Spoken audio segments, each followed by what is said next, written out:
from the Republican Guard to the Fedayeen, a massive arsenal of Soviet steel, Chinese imports, and local monsters. This is the complete catalog of the Iraqi Ground Forces. Let's start with the main battle tanks. T-72M1 Asad Babil, the Lion of Babylon, the most dangerous tank in Iraq. Assembled locally, it looked like a modern Soviet tank but relied on cheap steel plating instead of composite armor. Against US depleted uranium rounds, it offered no more protection than a sheet of plywood. Blind at night without thermal sights, they were often destroyed before they could even aim. T-72 Ural, the import, the original Soviet version. Better build quality than the local copies, but handicapped by outdated optics. In the defense of the airport, they attempted desperate point-blank ambushes, only to be decimated by superior American firepower. T-55 Enigma, the box tank, a desperate upgrade. Engineers welded massive composite blocks to the turret to stop missiles. The armor actually worked, but the immense weight destroyed the transmissions, turning these monsters into static bunkers abandoned in the desert. Type 69-2, the Chinese upgrade, a cheap copy of the T-55 fitted with side skirts and boom shield cages. By 2003, they were hopelessly obsolete. Iraqi crews often buried them in sand berms, turning the tank into a fixed artillery piece to compensate for its inability to move and shoot. T-62, the smoothbore, armed with a 115mm gun that ejected spent shells automatically. Powerful on paper, but its slow rate of fire and thin armor made it easy prey. Entire companies were wiped out by Bradleys and Javelins without ever spotting their attackers. T-54/T-55, the Horde, the most numerous tank in the inventory. World War II-era technology in a modern war. Lacking stabilizers or night vision, they were blind and deaf targets. Massive formations were wiped out during the Battle of 73 Easting without ever seeing the enemy. PT-76,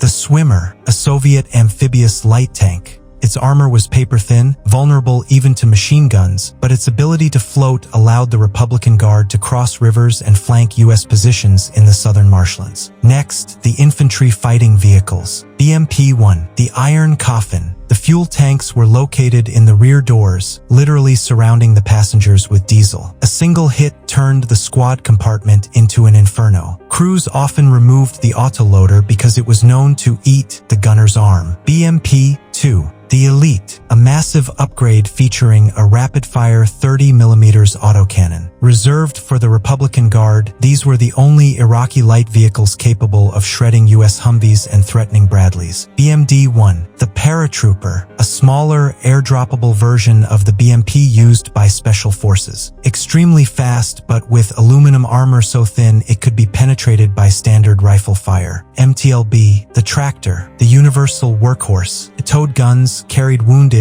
and served as a command post. Its wide tracks allowed it to traverse soft sand and mud that bogged down heavier American tanks. EE-11 Urutu, the Brazilian, a six-wheeled APC popular for its speed and air conditioning. It became the preferred transport for officers escaping the front lines. Many were armed with turrets for self-defense. YW-531, the Battle Taxi, a Chinese armored box, crude and noisy, but mechanically unkillable. It kept the infantry moving long after the complex Soviet vehicles had broken down. Panhard M3, the French Guard, a peculiar four-wheeled APC used for internal security in Baghdad. Its high profile made it a massive target, but its speed allowed it to navigate city streets during the crackdown on dissent. OT-64 SKOT, the Polish Giant, an eight-wheeled carrier superior to its Soviet counterparts. It offered better armor and a separate engine bay, keeping infantry cool and protected during long desert patrols.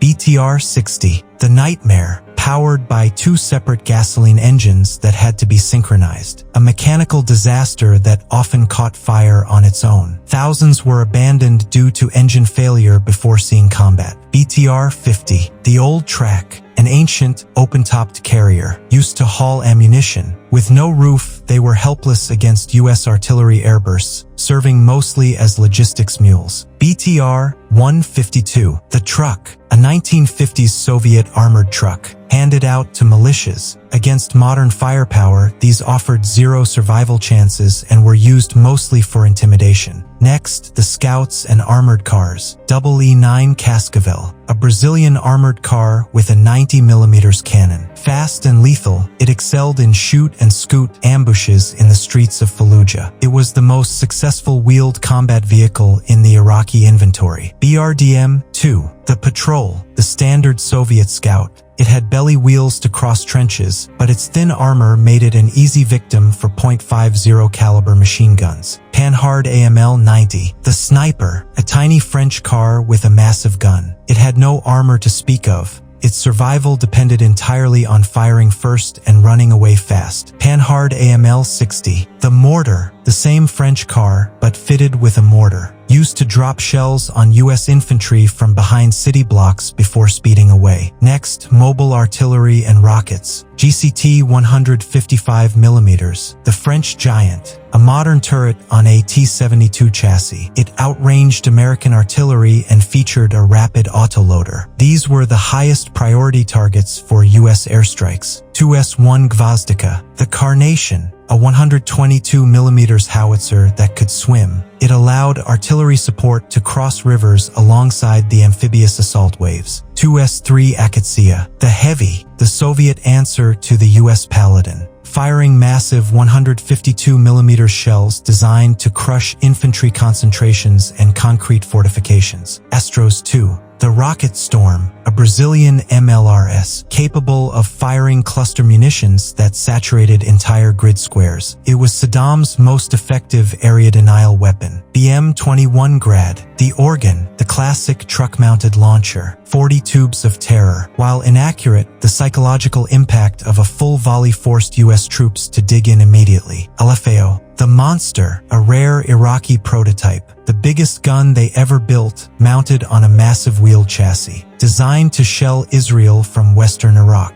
Majnoon, the Crazy One, a 155mm wheeled self-propelled gun, a domestic attempt to build world-class artillery, ultimately captured intact by U.S. forces. Type 63, the Minigrad, a 12-tube 107mm rocket launcher, small enough to be towed by a jeep or welded to a pickup. The insurgents' favorite weapon for shelling bases at night. Next, air defense systems. ZSU-23-4 Shilka, the Shredder, a radar-guided anti-aircraft tank. In Baghdad, they leveled the guns horizontally, sawing through walls and shredding U.S. infantry in the streets. ZSU-57-2, the Twin, an ancient open-top tank with twin 57mm cannons. Useless against jets, but devastating against buildings and light vehicles. Roland 2, the Hunter, advanced French missiles on a tank chassis. One of the few systems that could lock onto high-speed U.S. jets, though they were hunted relentlessly by Wild Weasel aircraft. SA-6 Gainful, the Cube, a tracked missile system, known as the Three Fingers of Death. By 2003, operators had to use optical tracking to avoid anti-radiation missiles, severely limiting their range. SA-8 Gecko, the Amphibian, a six-wheeled, self-contained SAM system. It carried its own radar and missiles, allowing it to hide and shoot without a support network. SA-9 Gaskin, the Ambush, infrared missiles on a scout car, used to pop out of alleyways, fire at passing helicopters, and retreat before return fire could track them. SA-13 Gopher, the Tracker, a short-range missile system on an MTLB, designed to protect tank columns from the deadly Apache attack helicopters. P-18 Spoon Rest, the Eye, a massive truck-mounted early warning radar. These were the primary targets of the opening air campaign. Without them, the Iraqi air defense network was blind. ZPU-4 Truck, the Quad, a heavy truck with four 14.5mm guns. Cheap, simple, and deadly against ground targets in narrow streets. Next, the strategic missiles. Al-Hussein, the Scud, a Soviet missile modified by Iraq to double its range. The terror weapon used to target civilian populations in Israel and Saudi Arabia. MAZ-543, the Carrier, the massive 8x8 truck that carried the Scuds. It could hide in culverts and under bridges, making the Great Scud Hunt a nightmare for Allied pilots. Frog 7, the Rocket, unguided heavy battlefield rockets, used to bombard large targets like airfields and city centers. Babil, the Drone, a primitive suicide drone launched from a truck. a glimpse into the future of warfare designed to crash into radar sites. Al-Samad II, the banned missile, a liquid-fueled ballistic missile developed under UN sanctions, used briefly during the invasion to target U.S. assembly areas in Kuwait. Next, logistics and engineering. BTS-4, the TOW, armored recovery vehicle. In the retreat from Kuwait, these vehicles worked overtime dragging disabled armor until they ran out of fuel themselves. WZT-2, the Polish recovery, a specialized recovery tank based on the T-55, prized for its reliability in the harsh desert heat. MT-55, the bridge, carried a scissor bridge to cross canals, essential for maneuvering in the Tigris River Valley. IMR, the Claw, a combat engineering vehicle with a crane and dozer blade, used to clear rubble in cities and dig fighting positions for tanks. BATM, the Dozer, a massive, high-speed tracked bulldozer, used to create the infamous sand berms that Iraqi tanks hid behind.